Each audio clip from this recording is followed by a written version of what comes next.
total of 8 downs, 1 rescued at this time. We need armor. The deadliest anti-Semitic attack in American history last year shocked the world. It also triggered something shocking online. More people in the U.S. conducted anti-Semitic Google searches the days following the attack than any other time in the preceding 12 months. That is one of the alarming trends we found when CNN investigated what happens online after an attack based on hate. There was also a spike in anti-Semitic searches following the latest synagogue shooting in Poway, near San Diego. While the world mourned the loss of 11 Jews shot to death while praying at the Tree of Life synagogue in Pittsburgh by a suspect with white nationalist ideals, users took to Google and searched for "Jews must die" and "kill Jews" and "I hate Jews" at a much higher rate than on average, CNN found. Chatter on sites like 4chan and 8chan, which are havens for anti-Semitism and bigotry, revealed another trend: no sympathy for victims, hyper-focus on the shooter, who is either depicted as a saint, give him a medal, one post reads, or a failure because he didn't kill enough Jews. There seems to be a formula, right? After a massacre, we see white supremacists embracing the attack as someone who has engaged in violence against the system. Joanna Mendelson is a senior investigative researcher for the Anti-Defamation League's Center on Extremism. What we have now are attacks that are not only designed to kill, but they're designed to be replicated online.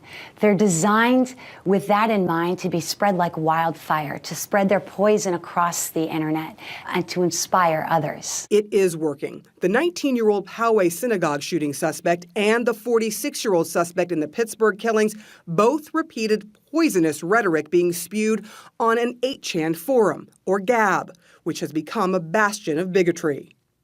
The suspected gunman in Poway posted praise for 8chan just before the shooting, saying, "I've only been lurking for a year and a half, yet what I've learned here is priceless. It's been an honor." 8chan was also used by the suspect in the worst mass shooting of Muslims in New Zealand. The gunman linked to his manifesto and to Facebook, where he live-streamed the massacre.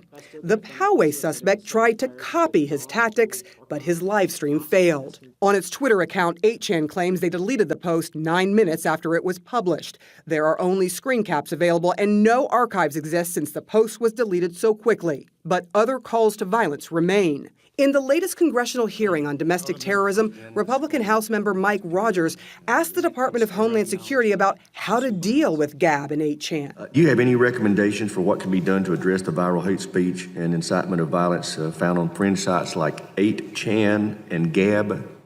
And that's for any of you. Y'all don't have any suggestions for us? That's scary. Sir, sir, I would add we that can't make policy without good advisement. George Salim says therein lies one of the problems. The other is funding to fight homegrown radicalization.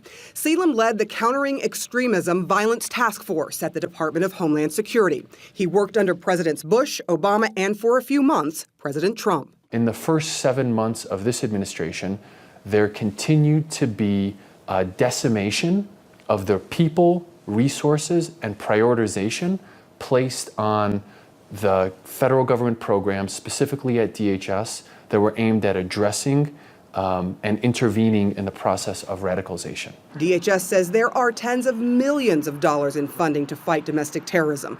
For Salim's former office at DHS, though, funding numbers show the budget dropped from more than $21 million in 2017 to $2.3 million in 2019.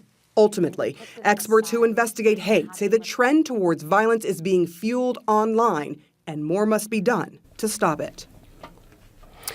Now, when it comes to the absolute hateful rhetoric on certain 4chan and 8chan forums, much of it, experts argue, falls under freedom of speech. The Supreme Court has ruled that hate speech is very much part of free speech. The question being asked again is, where is the line between the speech and inciting people to violence?